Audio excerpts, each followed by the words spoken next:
సత్తుపల్లి మండలంలో అక్రమ ఇసుక రవాణాపై అధికారులు ఉక్కుపాదం మోపారు. బుధవారం రాత్రి జరిగిన వాహనాల తనిఖీలలో ఆంధ్ర నుంచి అక్రమంగా తరలిస్తున్న 4 ఇసుక లారీలను ఎంవీఐ పట్టుకున్నారు.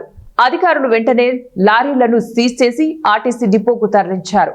ఓవర్లోడ్ తో రవాణా జరిపినందుకు సంబంధిత లారీ యజమానులపై కేసు నమోదు చేసినట్లు సమాచారం.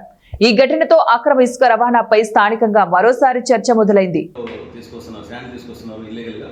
అంటే ఏమాత్రం పత్రాలు చూపించకుండా అట్లాగే మన ఇంకో టిప్పరేమో బంజర్ వరకు అంటే కొవ్వూరు నుంచి ఆంధ్రప్రదేశ్లో ఉన్న కొవ్వూరు నుంచి బంజర్కి ఒక టిప్పర్లో శాండ్ తీసుకొస్తుంటే సత్తుపల్లి ఏరియాలో అంటే వితిన్ ద సత్తుపల్లి లిమిట్స్లోనే ఒక 4 వాళ్ళని కూడా మేము పట్టుకుని కేసు రాసి మా మోటార్ వెహికల్ యాక్ట్ ప్రకారం అన్ని విధాలుగా కూడా వాటికి ఫైన్స్ రాసి మేము సత్తుపల్లి ఆర్టీసీ డిపోలో సీజ్ చేయడం జరిగింది.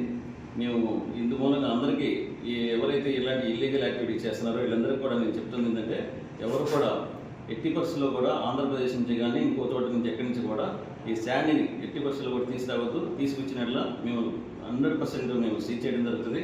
వాటికి తగిన ఫైన్స్ వేసి మైనింగ్ శాఖ వారు కూడా వేస్తారు ఫైన్స్. మేము వేసి ఓవర్లోడే కాకుండా మైనింగ్ డిపార్ట్మెంట్ కూడా వాటికి తగిన విధంగా ఫైన్స్ వేసి కలెక్ట్ చేయడం జరుగుతుంది.